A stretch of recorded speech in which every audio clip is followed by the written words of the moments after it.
bienvenida en el plató de Córdoba TV a Amparo Pernichi, coordinadora de Paz con Dignidad en Andalucía. Amparo, muy buenas tardes, bienvenida. Hola, buenas tardes, encantada de estar aquí de nuevo. Y muchísimas gracias por acompañarnos hoy y de alguna manera pues hoy cortamos la cinta inaugural, ¿verdad? Retomamos la actividad, la colaboración con la plataforma Córdoba Solidaria. Sí, después ahí del espacio de verano retomamos ahora y yo creo que vamos a empezar con fuerza. Seguro que como el año pasado todo va estupendamente y con tu colaboración todo es perfecto siempre, Ángela. Muchísimas gracias, Amparo. Bueno, Amparo, el pasado jueves, día 23 de octubre, en La Tejedora, la asociación, la ONG Paz con Dignidad, presentaba el catálogo audiovisual de Fundación Luciérnaga, ONG nicaragüense especializada en comunicación para el desarrollo y todo un referente en producción audiovisual latinoamericana con más de 20 años de experiencia. Sí, es impresionante. Efectivamente, como tú decías, es un referente en esa relación cine-derechos humanos, audiovisuales-derechos humanos, ¿no? Lleva muchísimos años trabajando con un montón de experiencia en Nicaragua y en el resto de Centroamérica, y cuando se nos plantea desde el Ayuntamiento el programa de jóvenes cooperantes, nosotros pensábamos en la Fundación Luciérnaga, que nos estaba solicitando desde hacía tiempo algo de ayuda para para digitalizar, para poner en orden todos esos documentales que tenían peligro de poderse ver perjudicados precisamente por ese paso del tiempo. Lo que hicimos fue una selección con ese programa de la persona que nos pareció entre todos y todas más indicada, con la participación de los técnicos del Ayuntamiento también y con otras ONG, en un proceso que además es tremendamente transparente y que yo admiro profundamente y agradezco de que se haga así y que se siga haciendo así desde el Ayuntamiento. Y se fue Paqui Durán Lama, que es una persona que es periodista y que tenía un interés impresionante y también un alineamiento político tanto con Paz con Dignidad como con Fundación Luciérnaga, ¿no? Ella lo que pretendía es ir a aprender muchas cosas y también aportar su conocimiento de periodismo, ¿no? Lo que hizo fue, además de toda esa digitalización y de ordenar ese fondo documental, que fue para ella una experiencia impresionante, también ayudó en las labores de montaje y de producción, porque Félix Zurita, que es el coordinador de esta ONG, es una persona española que se fue a Nicaragua, se quedó allí a vivir y de ahí parte Fundación Luciérnaga. Llevan mucho tiempo, como decíamos, trabajando y ahora su seña de identidad o su buque insignia es una telenovela, aunque parezca así dicho, un poco contradictorio, pues se aparta de todo lo que tiene que ver el amor y el lujo y cuenta los problemas de los y las nicaragüenses, ¿no? De lo que habla es, por ejemplo, de los problemas que hay sobre todo en la parte rural, de la violencia de género, del machismo, de cómo se enfrentan a la capacidad de desarrollo que puedan tener desde esas comunidades rurales. Ha tenido un éxito impresionante en Nicaragua, precisamente porque hablaba desde y para los nicaragüenses y en el resto de Centroamérica. Entonces, el otro día, en la presentación de ese fondo documental, del que nos hemos traído 40 títulos, para que sirvan también a toda la ciudadanía cordobesa y para que los aprovechen desde las organizaciones que trabajan en Córdoba, está la Loma Verde, para quien quiera disponer de ella, ¿no? Queríamos también, aprovechando que Paqui volvía, hacer un plan de sensibilización que tuviera que ver con eso, con compartir todos esos títulos con la ciudadanía y las organizaciones cordobesas. Los ponemos a disposición desde la Biblioteca de Paz con Dignidad, no tienen más que meterse en pazcondignidad.org.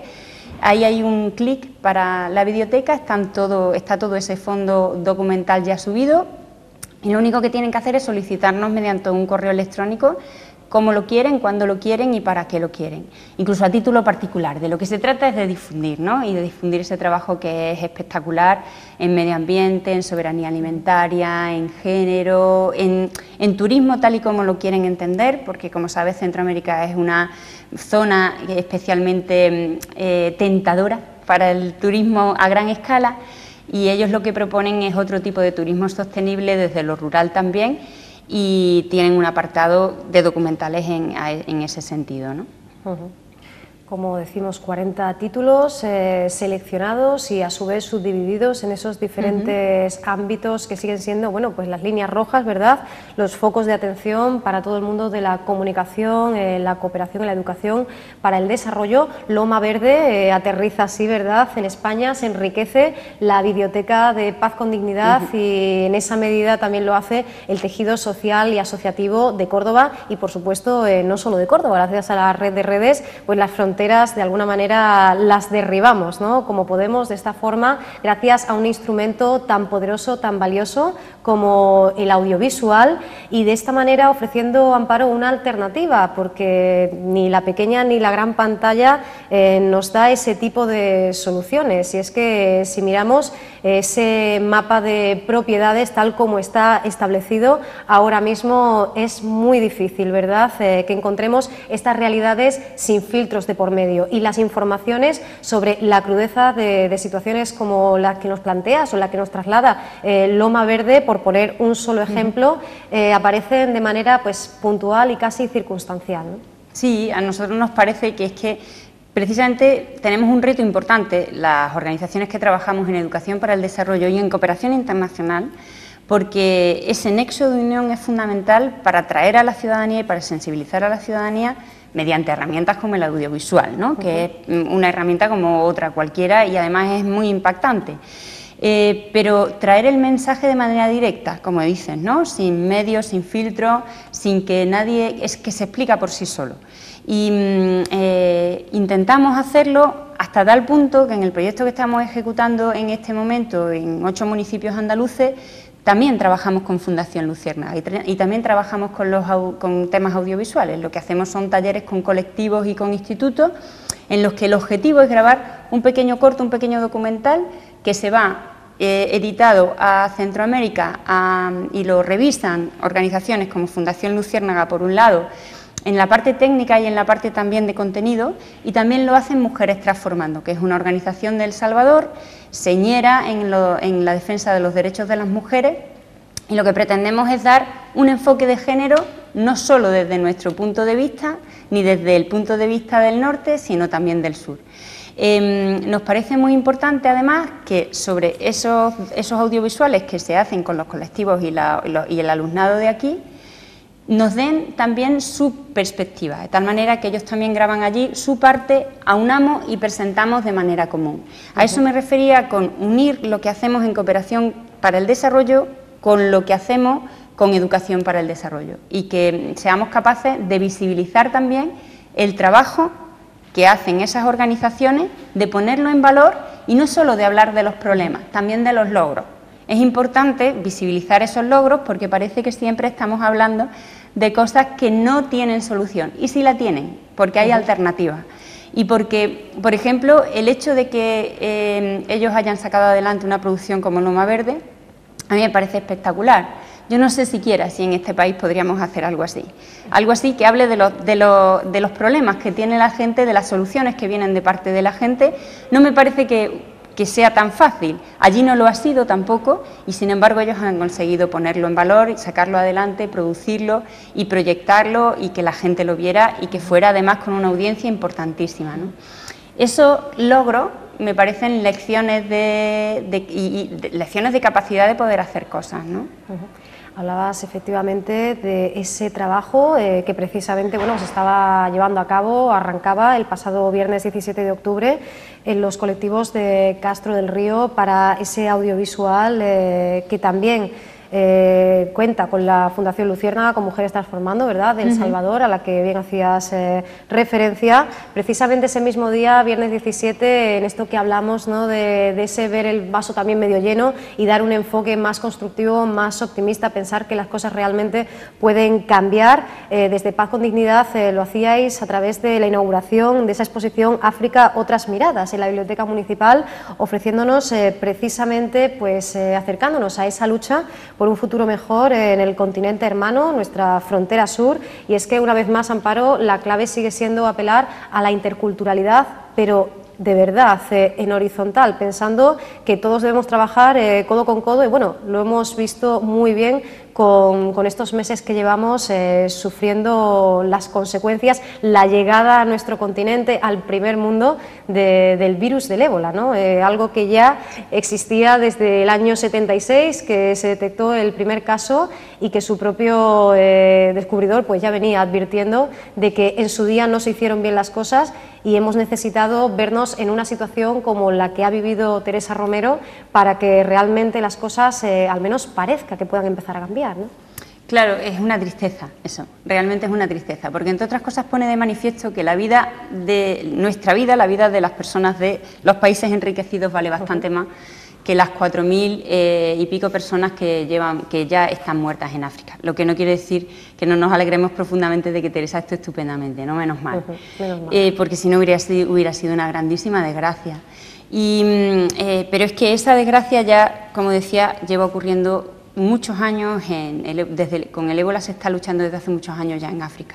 En Sierra Leona ha sido ya un drama, hay hospitales que se han cerrado porque no hay profesionales que los quieran atender, porque es un peligro constante, porque no tienen medios, porque no hemos puesto los medios suficientes como para que eso se parara en origen, y ahora, como no se le pueden poner fronteras al campo, porque es imposible, porque tarde o temprano, cuando tú generas porquería, para decirlo claramente, en un espacio, esa porquería, lo lógico es que no se quede ahí encerrada con unas vallas, sino que salte, porque la porquería fluye, desgraciadamente, al final te termina llamando a la puerta y metiéndose en tu casa. Entonces, el problema es un problema mucho más grave y mucho más global. El problema es que hay gente que tiene mucho y otra gente que tiene muy poco. Y eso se traduce, y otra muchísima gente, una gran mayoría, que tiene muy poco. Y eso se traduce en muchas cosas. Se traduce en que no hay medios para sanidad en ciertas zonas del mundo y en ciertas comunidades ya de este país. Quiero decir que ya no estamos hablando de algo que nos suene tan lejano. Este crash después del 2008 nos facilita hasta cierto punto ese trabajo de acercamiento, porque la gente empieza a entender que las cosas ya no son del otro lado, ya nos afectan directamente. Ojalá consigamos, porque es un reto muy profundo, el que entendamos que es la misma realidad, que el 40% de los andaluces esté en riesgo de pobreza en este momento, y ya es un hecho. Eso no es algo totalmente, no es aislado, quiero decir, en los países latinoamericanos eso lleva pasando desde hace mucho tiempo, con unas raíces muy profundas que tienen que ver con la globalización en este momento, que tiene que ver con que se necesita que para que unos tengan muchos tenemos que tener muy poco. Y esa es la gran tristeza. A nosotros nos parece que el problema es más profundo, el problema tiene una solución que es el cambio de paradigma, que si no va a haber forma de cambiar esto, porque siempre que haya esas diferencias y esas desigualdades va a existir el conflicto. Y en el conflicto es imposible que nos movamos tranquilamente ni en el primer, ni en el segundo, ni en el tercer mundo, como se ha llamado, ¿no? Porque el conflicto existe. El conflicto existe y por eso es necesaria esa otra mirada que Paz con Dignidad lleva demostrando que se puede, que es posible desde el año 95. Hay que decir que contamos con esas diferentes perspectivas, enfoques. De hecho, ya encontraremos, si acudimos a esa página web, ese enlace del otro portal de pueblos, también el de Lomal, un adelanto en pueblos de ese último número, en el cual se nos habla, por ejemplo, de un tema que abordamos aquí hace unas semanas y que ha pasado casi desapercibido por los medios, ese tratado de libre comercio entre la Unión Europea y Estados Unidos, ¿no? Sí. Si esto se nos está negando, al menos no nos está llegando al ciudadano de a pie esta información, es que algo no funciona, efectivamente, no se profundiza en las raíces de la situación que tenemos ahora y de lo que se está viviendo en otros países, ¿no? Y algo nos quieren ocultar, ¿no? Quiero decir, algo igual no debemos de saber. No debemos de saber. Sí. Es verdad que el Tratado de Libre Comercio es algo, los tratados de libre comercio son como el retorcimiento del neoliberalismo y no son nuevos. Los tratados de libre comercio se llevan experimentando en América Latina desde hace muchísimos años, ¿no? Primero, además, el proceso es el mismo. Con el consenso de Washington a finales de los 80 se preparó esa pista de aterrizaje para que se desregularizó, se cambiaron convenios laborales, se hicieron todas esas reformas que llevamos nosotros sufriendo desde aproximadamente 2012, a partir de que se cambiara, bueno, con la primera reforma laboral empezó, con la segunda se profundizó y la idea es la desregularización primero, para que luego las empresas multinacionales campen a sus anchas. Hay dos problemas fundamentales a los que nos enfrentamos con cualquier tratado de libre comercio, con este también. Lo primero es la pérdida de soberanía para defender como ciudadanía o como Estado, más bien, como Estado, esa, de las empresas multinacionales o de los desmanes que puedan provocar esas multinacionales.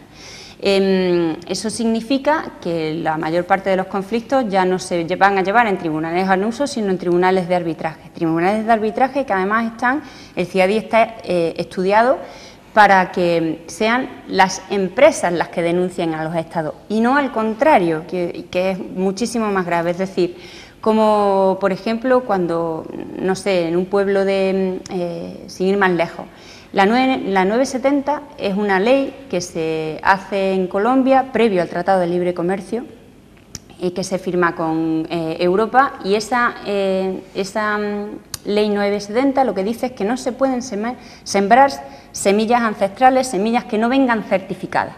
Para certificar una semilla tiene uno que meterse en un entramado administrativo de tal calibre que es muy difícil que un campesino o que una asociación de campesinos o que una cooperativa emprenda ese viaje, porque es muy complicado. Eso hace que las únicas semillas que se puedan sembrar sean las de Monsanto, las de las 3 multinacionales que ahora mismo copan el mercado de semillas en este mundo, ¿no? ¿Qué pasa entonces con pueblos como uno que existe en Colombia, que lo que hace es sembrar un arroz con una semilla ancestral que han ido depurando con el tiempo, guardando las mejores para la siguiente cosecha, para mejorar esa capacidad, esa genética que hace que el arroz sea fantástico, como puede ser el arroz bomba de Valencia, por ejemplo, ¿no? Sin ir más lejos, por poner un ejemplo cercano? Esa ley se pone en marcha justo antes del Tratado de Libre Comercio. Eso hace que la entrada de las multinacionales sea por la puerta grande, y eso hace que de repente las excavadoras se planten en ese pueblo a destruir esas semillas ancestrales, a tirarlas a la basura, y no solo eso, sino a multar a esos campesinos y campesinas con 15 jornales porque habían cometido un delito del que no tenían ni siquiera conocimiento. Es decir, esto es una vuelta de tuerca para que esas multinacionales, como decíamos, campen a sus anchas y tengan un beneficio muchísimo mayor del que tienen ahora. El Tratado de Libre Comercio de Europa con Estados Unidos no viene a resolver ningún problema comercial. Las exportaciones y las importaciones entre Estados Unidos y Europa, de ida y de vuelta, están más o menos parejas, con lo cual estamos funcionando y lo hacemos bien. Y lo hacemos bien desde hace muchos años. Entonces, ¿por qué? Quiero decir, ¿por qué esto se establece de esta manera? El segundo problema es que en un tratado de libre comercio lo normal es que uno se pueda acoger a la ley de más baja regulación. Es decir, en Europa el problema está, o la ventaja es que la legislación es bastante más conservadora, tanto, por ejemplo, en medidas medioambientales. O en temas tan importantes como la sanidad. No se puede poner un medicamento en la calle sin que no haya sido testado previamente. En Estados Unidos con la alimentación pasa justo al contrario. El producto se pone en la calle y si hay problema se retira. Eso va a hacer que se desregularice y nos acojamos a la ley menos constrictiva, de tal manera que entendemos en derecho y perdemos en protección.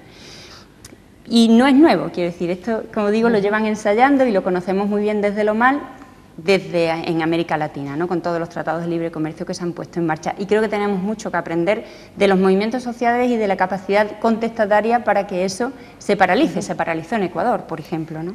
Bueno, pues de ahí la importancia de volver a esa página web de Paz con Dignidad, de consultar esa biblioteca, esa videoteca, utilizar ese banco de recursos a nuestra disposición para que hagamos ese servicio de préstamo como colectivo, de manera particular, individual y, por supuesto, pues seguir muy de cerca la actualidad de esta organización. La semana pasada, sin ir más lejos, tenía lugar ese seminario en Donostia sobre comunicación, poderes y democracia, apasionante, no solo solo esa ocultación de la que tú hablabas, sino también cuáles son los hilos, ¿no? Qué es lo que posibilita que eso suceda o no. En cualquier caso, Amparo, te agradecemos muchísimo que nosotros sí tengamos la oportunidad, el privilegio de conocer estas realidades, de hacerlo de primera mano. Así que, bueno, pues te esperamos, porque en breve seguiremos hablando de lo mal y de toda la actualidad de Paz con Dignidad. Genial, muchísimas gracias, encantada de estar aquí y de participar con vosotras, o sea, muy contenta. Muchísimas gracias, Amparo, hasta pronto.